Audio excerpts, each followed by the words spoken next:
Good evening, I'm Lila Girl. And I'm Michael Meidenbauer. Here's what's coming up next on Panthervision. Another strikeout for UWM's athletic department. We'll tell you about the latest turmoil. I think you said, something would suck. Graduation is fast approaching. We'll help you make an impression on your job interviews. And one class is making waves, literally. We'll take you to a floating classroom. All that and more coming up next on Panthervision.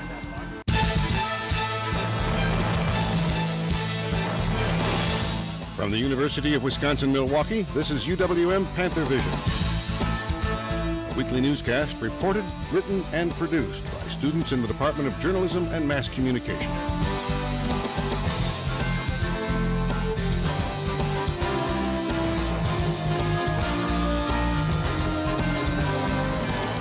And now, the news.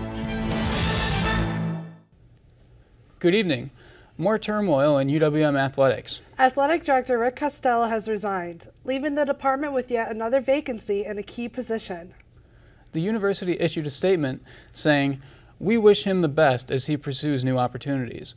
But beyond that, the university is not giving reasons and has told everybody involved not to comment. But Panthervision talked to 4 knowledgeable sources, both inside and outside the athletic department. All told us that Costello was not a good fit for the position, and his management style caused frustration within the department. One source told us, quote, "There are quality people in the athletic department that are not being treated the way they deserve to be treated, and not being given the respect they deserve."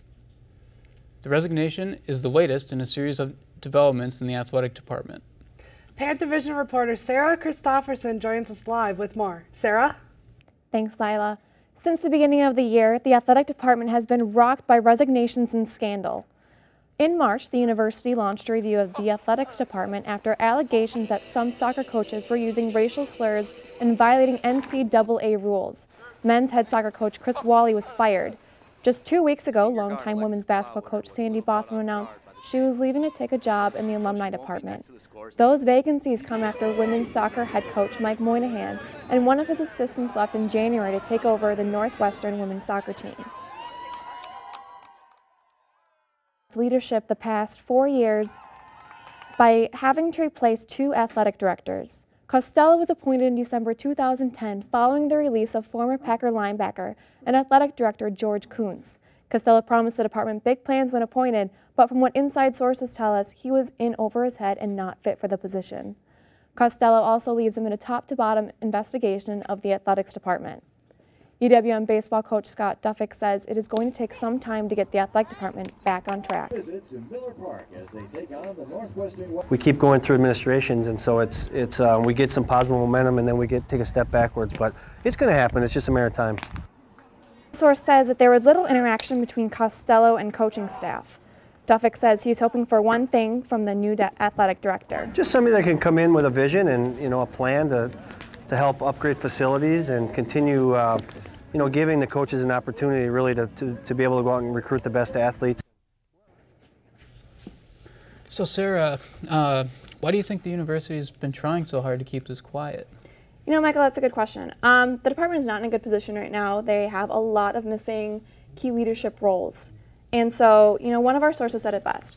UWM just replaced the women's soccer head coaches. They are missing men's soccer coaches. They are missing a women's head basketball coach. And the athletic director just left, all during recruiting season. So they might be worried about scaring off new talent, and they also might be worried about keeping current players and coaches. Sounds like they got a lot of work on their hands. Yeah.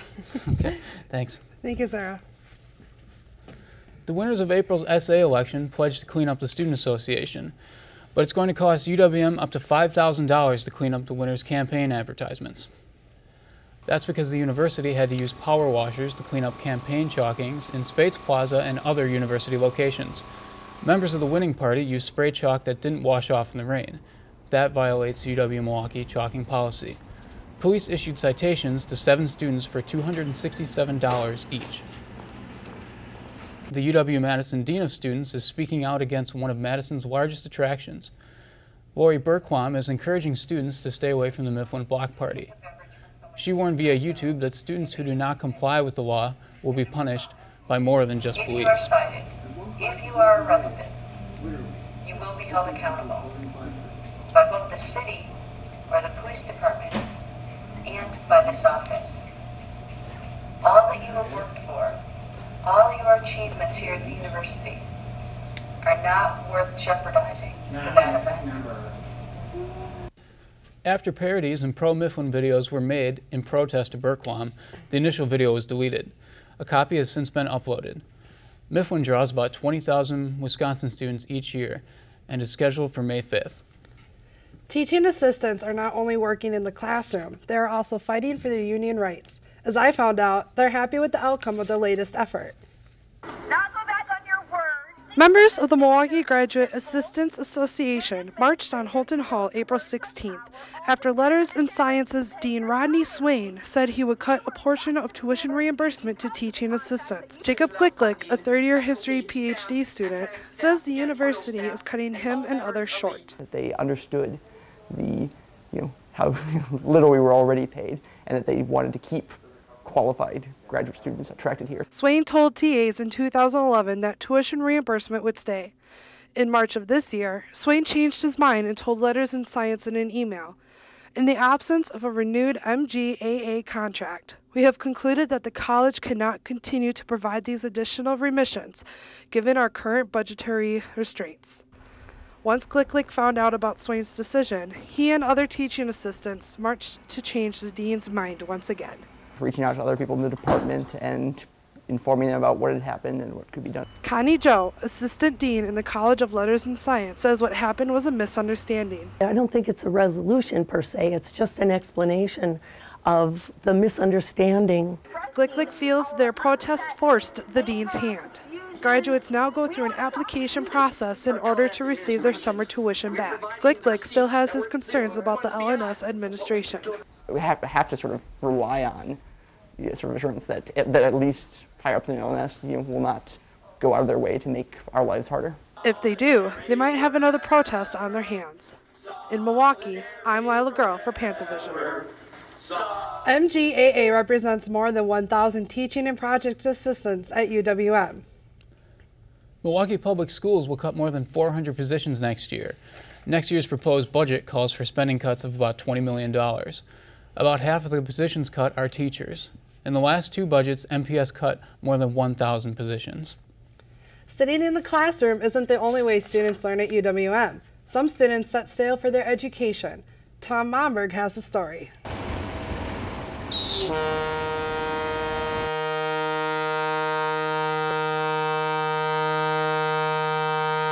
Captain Greg Stamatolakis has been working aboard the Niske for 16 years. The university's had this boat since 1970. It was built in '52 for U.S. Army. Today, Greg is taking a crew out to Lake Michigan to study fish populations. We do have the first group of grad students, and every grad student designs their own voyage. And then those students are attached to certain researchers, scientists, so they get out fairly often. Chris Houghton is deploying a remotely operated vehicle to take samples from a deep water reef on his voyage. So we're looking for basically inch-long lake trout fry that still have their yolk attached to them. Lake trout were nearly extinct due to overfishing in the 1950s. They have since been restocked, and Chris is looking for signs of natural reproduction. The non-native quagga mussel covers the lake floor and makes it difficult for younger fish to compete for food. Chris is working with oceanographer John Jansen, who says that the mussels aren't the only invasive species affecting the lake. As actually the major surprise of the day, we found significant but large numbers of brown gobies. Gobies were first reported in Lake Michigan by John in 1994. Look to the right, to the right, to the right, to the right. Gobies usually stay close to shore where it's warmer. This is the first time that they've been spotted so far out. But the gobies have surprised us over and over again, so it's a situation that needs some watching. So I probably won't sleep tonight because I'm going to be stewing over what we have to do about this. Captain Greg says that the lake and its marine life impact everyone. The Great Lakes are comprised of 21% of the Earth's fresh water. There's really a very small group of people dedicated to understanding the lake and the implications of if this body becomes unhealthy, how it's really going to affect us. From the lake, I'm Tom Mombridge for Panthervision. A new research vessel has been proposed which would retire the Niske, and the Great Lakes Research Facility will begin construction on a new $53 million building this summer. Spring graduation is almost here, and that means job search time for many seniors. We'll show you how to nail your first interview. And local volunteers help keep Milwaukee Public Television on the air. We'll have a live report and more when Panthervision returns.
Graduation is just weeks away, and it's no secret that graduates face a tough job market. But you can improve your chances by practicing your job interviewing skills. As Adam Gallo reports, perfecting an interview is more than just dressing the part. Warren Buffett once said, "I buy expensive suits. They just look cheap on me." For UWM senior Sean Wiley, they represent more. I want to make a brand for myself. I want people to know me as the person who does wear a suit. Sean will need his brand as he prepares for upcoming job interviews. Graduating in May, Sean is remaining calm, but knows the pressure that interviews bring. I believe I'm pretty relaxed. I mean, it's always daunting to know that your career is on the line based on what you say. Sean spends most of his time down here in the basement of Johnston Hall as a student journalist. So as an experiment, we decided to take him and his suits out to Carroll Smith to see if he's really ready for the real world as a reporter. What does productivity and results, what does that mean to you? Smith, a career development facilitator, put Sean through an extensive mock interview. And I think that's where the results come in. So I think productivity is sort of a now, and the results are more in the future. After 40 minutes of questioning, Smith had her critiques. This is typical of somebody your age. I think you said, something would suck. So I would try and keep that word out of an interview. Yeah. But Smith also said she is impressed with Sean's attributes. Sean definitely is a great fit for the kind of job that he's applying for. Smith, who's been in the business about 15 years, says she sees a lot of flaws in college students once they get out of the comfort of campus life. They're coming out of an academic kind of a nurturing environment with their professors telling them they're doing a great job and they'll be good when they get a job in this and so on. And then going out and meeting with somebody in that real world is, there isn't maybe the hand-holding. Smith says being prepared is the #1 thing going into an interview. So it's just really knowing who you are as a product and how you match up best with that business or organization that you hope will hire you and be a producer for them. As for wearing suits, Sean says there's no imitation in his brand. I'm not trying to be like Barney Stinson, the womanizer, if that's what people are thinking. In Milwaukee, I'm Adam Gallo for Panthervision. You can contact Carol Smith at employready.com. Graduation is set for May 20th at the U.S. Cellular Arena. It's final exam time once again, and for many students that includes test anxiety. UWM's Psychology Department is presenting 2 test anxiety workshops starting at 3 p.m. on Thursday, May 3rd in Bolton Hall. The workshops will help students better prepare for exams and help them manage test-taking anxiety. The nation's most popular public television auction is here again. Panthervision's John Parnon reports live from Channel 10's Great TV Auction. Well, the reality of public television is that stations have to raise money to stay on the air. The Great TV Auction for MPTV requires a lot of preparation, and MATC's Matt Hill has the story. The auction is underway over on 124th and Townsend Street. The auction is MPTV's largest fundraising event of the year, bringing in nearly $1.2 million for public programming, but not without a lot of preparation, volunteers, and support. Well, we actually get started. We're starting to locate merchandise in January and February, and we go, right on through to auction, which is, of course, the last week of April. Thousands of new items and certificates are donated and then entered into the database with details for each of them. We have a number of items that will appear in the auction, and it could be anything from art prints, the usual thing, and the blankets. The MPTV Great TV Auction is America's largest PBS auction, comprised of over 6,000 donators and supporters, but a major part of the auction has changed this year. I think everybody is going to miss greatly Art. He passed away this past year, and he has always been the backbone behind it. Art Langley has been a part of the auction for many years, including serving as the executive director of MPTV Friends. But the auction will continue to raise funding for MPTV's programming, supporting 10 minutes for every hour of air, something to be proud of for all involved. Self-esteem is pretty good. I mean, there's a lot of people that'll say, good job. This is Matt Hill for Panthervision. The auction brings in more than $1 million each year, and the money couldn't be raised without the help of thousands of volunteers. MATC's Morgan Capuchin has the story. In 1969, 250 Milwaukeeans found a new way to support public television with the Great TV Auction. Since then, few cities have been able to get a crew together quite like the one here at Auction Central. This year, about 2,000 volunteers came together again to work the big event. I am a veteran volunteer of the Channel 10 auction for 22 years. Jean Richter, a longtime Milwaukee resident, was looking for a way to donate something other than money. Since we didn't really feel we could afford a really good donation, I called to see if I could give my services. I worked in offices for a lot of years, so I came in and worked. Jean, like so many of her fellow volunteers, came in with an array of knowledge and skills, all of which help make the auction the largest of its kind in the country. I've tried almost every department, and I give a real shout out to the people who write the copy, because that is not easy.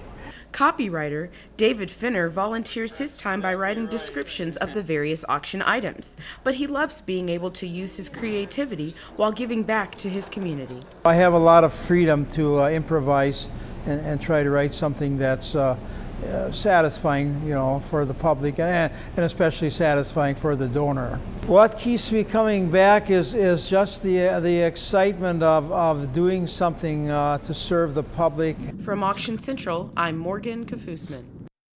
More than 3,000 volunteers work the Great TV Auction each year, and the auction runs from April 27th to May 5th.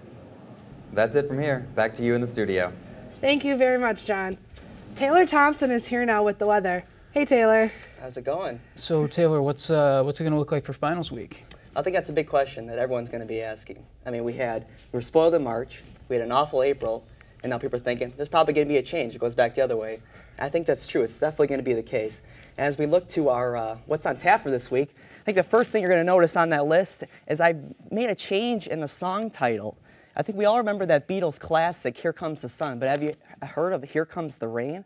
Well, I think you will after this week. I think it's going to be a really big hit, because what we're going to see is a jet stream is going to develop over Wisconsin, and a bunch of low-pressure systems are going to ride along that jet stream, bringing in precipitation, warmer temperatures, and yes, May is the peak month for severe weather in Wisconsin, and that will come into play on Wednesday. So as we look now into current conditions, right now we have 50 degrees out. Dew point is at 41, so it's a bit on the rise. And we have a 29.95 is our pressure, and we have overcast skies. Those rain showers from last night have moved off a long time ago. And as we move out for the rest of the day, not too much change. We'll see highs around 60 degrees. I kept a slight chance of rain in there, but I wouldn't get too excited. I don't think we're going to see a whole lot. we're going to stick with the cloudy skies. And as we go to like lows from that last night, you're going to notice that in the past couple of weeks that those lows have moved up. I mean, we had lows near freezing just a couple of weeks ago, and now we have temperatures of 37 last night in Rhinelander, 44 in La Crosse, and 43 in Milwaukee. And as we go for our highs throughout the day, we're going to see that temperatures are going to warm up almost to near 70 degrees out in the western part of the state. But the lake breeze will keep things cool on the eastern part of the state from Green Bay on down into Milwaukee. So moving through tonight, we're going to see the clouds continue, maybe start to break up late into the evening hours. Low is around 44, and we'll have light winds. And for tomorrow, we'll have a much sunnier afternoon, at least in the morning and into the early afternoon. Highs warming into the upper 60s. We're going to have to watch for those thunderstorms begin to develop as we move into the evening hours. And then on Wednesday, here we go. We got temperatures now almost to near 80. We have a good chance of thunderstorms, some of which may be severe. Storm Prediction Center has us in a slight risk, something we'll have to watch. As we move out into our 5-day forecast, those chances of thunderstorms will continue up until the end of the week. And then as we move into the weekend, it'll dry out. We will see a decrease in temperatures as a trend. But hey, I mean, pre-finals week, we have a pretty active scenario, just like with your schoolwork. We have active weather forecasts as well. So yeah, I'm definitely looking forward to the almost 80-degree weather. I just wish the rain would stay away so I could actually enjoy the weather. Yeah, hopefully it'll become more consistent as we move through the month. All right, thank you very much, Taylor. UWM volunteers are dancing in denim for a good cause. Panthervision's Rebecca Omick has the story. It's not unusual to see students wearing jeans on any given day around campus. But today is different. UWM's Women's Resource Center, along with other groups like the LGBT Center and Norris Healthcare Center, have come together to promote sexual assault awareness. Volunteers like Victoria Fisher are helping by handing out flyers, stickers, and giving advice. It doesn't mean that this is who you are and that this is what you have to endure. That there was a support group of other people who have been through this. Some students even perform a flash mob dance to draw more attention, like the one that started the Denim Day tradition. The first thing they should know is that they're not alone. Shirts say her tight jeans are not an invitation. The message there is that whatever she's wearing, whatever she says, unless you have verbal consent, active consent, there's no excuse. So everyone has a right to say no, just like everyone has a right to say yes. I'm Rebecca Omick for Panthervision. Coming up next, we'll get more reaction to the turmoil in the athletic department. And the track team heads to 2 states at the same time. All that and more when Panthervision returns.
There's more reaction to the resignation of UWM's athletic director.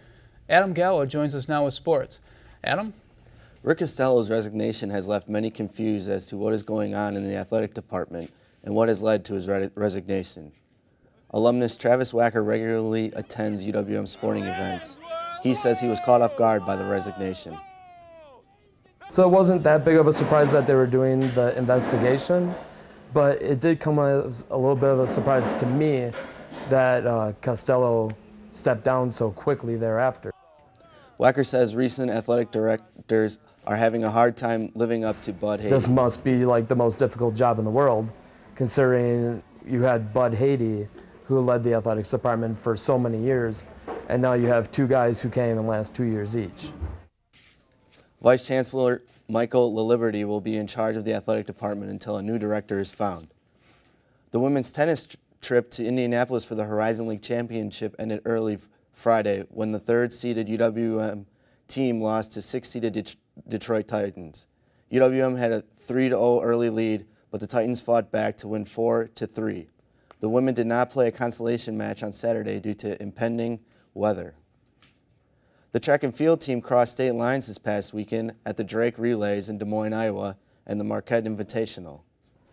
At the 103rd Drake Relays, Darrell Busby finished 6th in the 110-meter hurdles and is ranked 24th in the nation. Samia Taylor finished 11th overall in the triple jump. Weather, however, played a factor at both events as athletes battled cold and rain. In Milwaukee, 3 athletes triumphed in their events. Jake Goodweiler won the javelin throw after clearing 28 meters on his final throw. Garrett Vietznick won the pole vault in his second time this season, and Laura Hamill won the high jump. The team competes next weekend at the Horizon League Championships at Wisconsin Lutheran College. The Lakefront Marathon isn't until October, but some UWM runners have already begun their training. Paws vs. Claws is a competition between UW-Milwaukee and Concordia University to see which school is faster by comparing averaging finishing times of those participating. The schools with the fastest average times wins. Lead coordinator of the competition, Helene Hickson, says it got started with a conversation between UWM Chancellor Michael Lovell and Concordia President Patrick Ferry. They're both really competitive guys, they're both really good runners, and they had a gentleman's agreement about the two universities, colleges competing because the course goes through both of our campuses. She says out of 120 runners that's signed up for the competition, more than 60% are first-timers. Mostly when they're scared, you just kind of say, well, I really hear you. I understand that. We've all kind of gone through this or that kind of thing, but here's how you manage it. And you can get to the other side, and you're going to do things you've never imagined. All runners will officially take the starting line for the Lakefront Marathon on Sunday, October 7th. The UWM baseball team couldn't seem to get the bats going this weekend as Valparaiso swept the Panthers in all 3 games. On Friday, the Panthers came up short 9-3, and on Sunday, the team played a doubleheader and lost the first game 4-1. They lost the second 2-1, but left the tying run on third base 4 out of the last 5 innings. Valparaiso's strong defense quickly turned a double play, though, to end the series. UWM's currently ranked 3rd in the Horizon League. The team now looks to a fresh start against Iowa and UIC this week. That's it for sports. Back to you, Michael and Lila. Thank you, Adam. It's Great Week at UWM. And it's a chance for fraternities to show that they do more than party. Panthervision's Faith Leonard has the story. There are some predispositions surrounding Greek life. Like a lot of people have this idea that we're just getting drunk 24/7, but we actually help out the community, and that's mostly what we do. But the Greek community at UWM prides themselves on their philanthropy and supportive family-like atmosphere. To be a part of it, there's wonderful people, and they all got a dream and a goal to make a community a better place. Greek Week at UWM is known to display a wide variety of entertainment and some raw talent. And my hero. And I was born with this talent, you know? I was just born with it. It's just God-given talent. Acts ranged from singing to improv. I thought it was great to see everyone's different talents. It's nice to see that people actually have talents and that they really can show what they're capable of. Greek Olympics is something that organizations look forward to every spring. Fun. It's like a way for us to bond. We're really excited. We've been planning a lot, so hopefully it's good. I'm excited to see what everyone has come up with. For these students, being a part of the Greek community is not all fun and games. One day we had to rake leaves for elderly people. It wasn't the most fun ever. But they always remember how to have a good time. In Milwaukee, I'm Faith Leonard for Panthervision. Thanks for joining us for tonight's edition of Panthervision. This is our last newscast of the semester, and we'd like to thank the second-year television and video production students at MATC. They do all the behind-the-scenes work in the studio and make us look good each week. Thanks for watching. Panthervision will be back in the fall.